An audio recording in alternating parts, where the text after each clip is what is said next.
What is one action that you want people to take after hearing your story? To go all in for your dreams.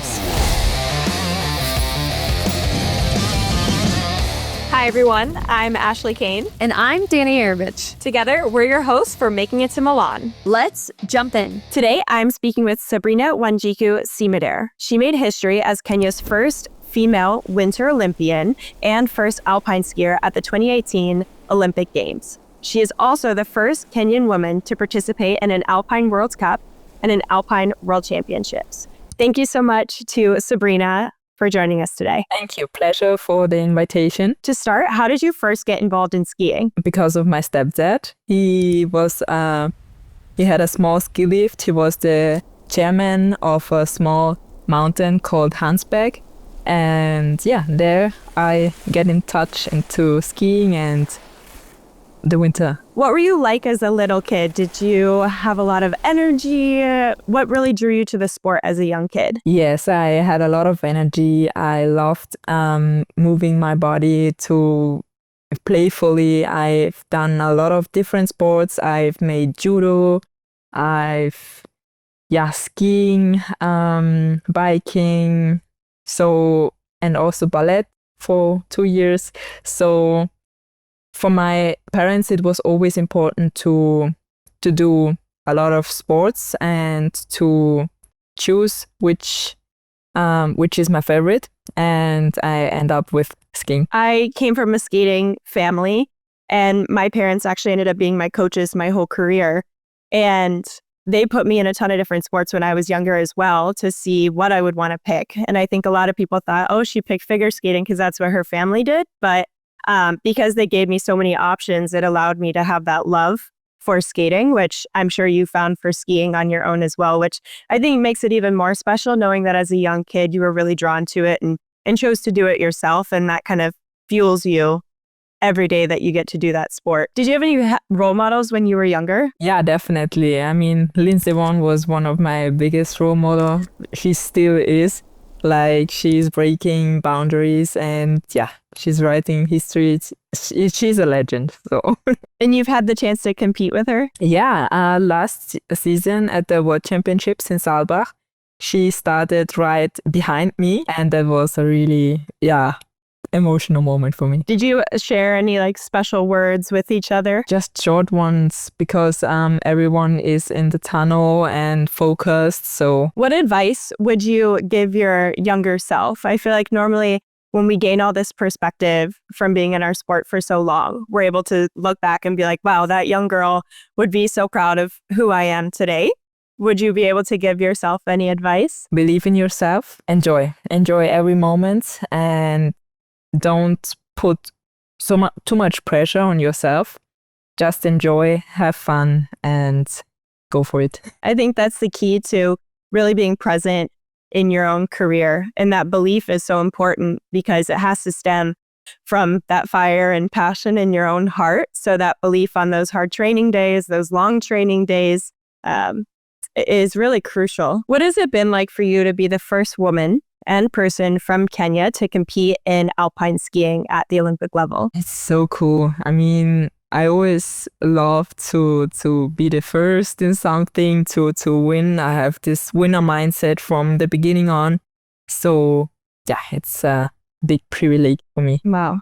And in 2018, how many people were on your team? Was it just you? Yeah, as an athlete, just me.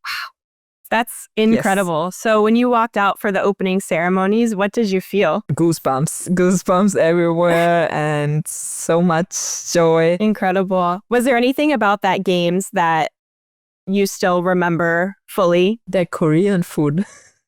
Yeah. So, yeah. Yeah.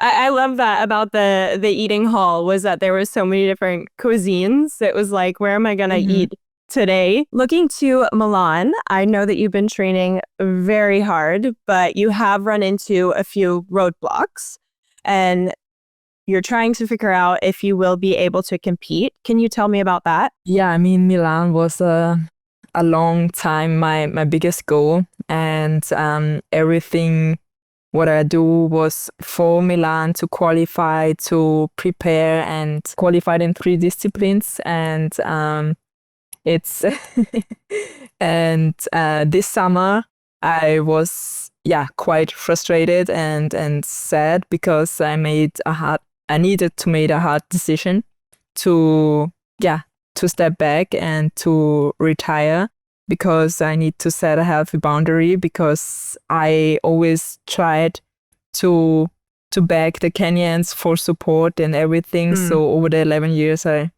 was a bit tired of it, and I don't understand why I should beg for something when I put Kenya on a map where they never were before. And so I needed to make these hard decisions. I'm sure it's very hard to sit with that uncertainty without knowing kind of where your future sits. How do you navigate those types of challenges? I'm always a big believer of trusting in a higher power, and like the universe is guiding us. When one door is closing, some other unexpectedly doors are opening. And so I'm always trying to put my focus on this big belief, and I know that everything will work out in my favor. Now in autumn there were some changes in Kenya at the NOC. The news were like really hyped up because I'm the only Kenyan who qualified for the Olympics. It also went up through to the sports ministry in Kenya, where there is the main position for the budgets for the athletes and everything. Now it's a big discussion to support me in a short preparation frame to the upcoming Olympic Games. So it's a quite exciting time. I will know it hopefully end of this week. Fingers crossed. Let's see. Yeah, I'm excited. I always believe that I have a purpose, and I think they are now seeing the worth which I gave them, which how I put Kenya onto the map in World Cup, in ski sport in Africa. And I think this time to say kind of no, or to set this boundary in summer was really important, because there are so many shifts happening right now. I think everything happens for a reason. I'm sure it feels really good to hear that news, to kind of see a light at this end of the tunnel that you've kind of been battling, and you've done all the work. Like you said, you've represented them so well, and now they're seeing that, and I'm sure they've seen in the past, but I really hope that you get to be competing in Milan, because you deserve to shine out there on the stage, and you've done everything you can to represent well. So I hope that you get that chance. We will see. Yeah, thank you. If you were able to compete in Milan, what would that mean to you? A lot. Yeah. A lot. Yeah, it's a lifelong dream, I feel like, of so many athletes. Get to represent your country and your sport and share your love for that sport with the whole world on an Olympic stage. It is so beautiful. What do you wish more people understood about being a women Olympic skier from Kenya? The self-belief when things are not working out, the braveness to do it anyway, because people are always seeing when you are successful and the good sides. Like on social media, we are mainly showing the good sides. So I think it's also very important to know that there are a lot of bad days. Bad days and learning days. Let's put it in that way. That's so important to get the strength out of the challenges and out of the closed doors, because I hear a lot of no's. And I also managed by myself a lot. I was my manager, so I put up the budget for my team every season. So I think to not give up that fast. Never give up on yourself. I think that's what sport really teaches you. And there's those moments of silence before I'm sure you're starting your race, or for me before that music starts, that you have to fully realize that there's a village around you. There's so many people that have helped you along the way, but right there in that moment, it is you. And you're the person that has shown up every day and put that effort in and had that belief in yourself. And you can look back at so many moments and say, I never gave up. And I think that goes into so many different facets of your life as well. And it makes you realize that in any situation, that as long as you have faith in yourself and faith in the situation being able to work out, then it will be okay, even if there are roadblocks or it takes longer. How could alpine skiing and the Winter Olympics overall be more inclusive to people around the world? Here in Austria, they are showing in the television only the top 30. We are in the World Cup races, we are more than 60 athletes, and Wow. the other nations, apart from the big nations, Switzerland, Austria, France, Italy, they are mainly starting after 30. And I think that this one needs to change, because people are thinking, oh, okay, there are just 30, top 30 at the World Cups. But no, there are 60 really fast girls showing their best. I completely agree. Every journey matters, and that work should be displayed and be represented. And people won't know if they're from a certain country that maybe they could try that one day unless they see themselves represented. So I really hope that continues to grow and more people get their moment to shine and show all that they've worked for. What advice would you give to women who are training for their first ever games? I know for me, leading into the games and during the games, so many people gave me little nuggets that I found allowed me to be fully present when I was at the games. I would have a moment of silence or even a moment of chaos. And then I was like, oh, wait, this person said that maybe this was going to happen, or this person said to take all of this in. So would you give any advice to women that are training for their first games? Be comfortable, to be relaxed as possible. I mean, the first Olympics are, I think you're getting quite nervous. And I mean, I was quite nervous and I had sleepless nights before. So I think the most important is to stay relaxed and focus on your training, on your progress, and to always focus on the positive things. Yeah, the best thing is to focus on what it takes you to get this far. That self-reflection moment is so key. Yeah. I think you can get lost in the hugeness of the Olympic Games and what other people are trying to accomplish there. And you need to be able to look back and self-reflect and be like, I'm here. I've dreamt of this moment for so long, and I had the ability to make it happen. And let's try to take every moment that we can. It's obviously hard to stay present in every moment, but in every moment you can, just try to absorb the most out of any situation. And I can say exactly what you just said is what I try to do. So if I was going to my first games, I would love to hear that advice from you, because I think that it's so important. What is one action that you want people to take after hearing your story? To go all in for your dreams. I love that. It doesn't matter. It doesn't matter what people are saying, or I hear it so many times. Are you sure you don't want to, I don't know, to study or to do something else? No, I kept going. I believed in myself. I believed in that dream, which I have and my dad had. So I did it for us. You can see that coming from you, that it was fully something that you love to do and that you have passion for. Even just the way that you speak about the sport and about your journey, you can tell that you were the driving force of it, and you had amazing people helping you, but you were able to be that. driving force for your career, which is amazing. Who in your life is there to support you when you've had a bad day or to celebrate you when you've had a really great one? My mom, definitely my mom. She's really positive in all those challenges on my road. She showed me the good side of life and to stay positive, to stay humbled and thankful. We're excited to have her join us. What does it mean to you to see your daughter compete at such a high level? For see, it's a very great achievement for her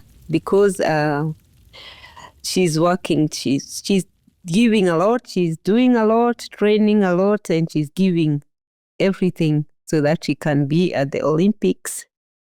And it's not an easy journey because I think we are the smallest team in the whole Olympics.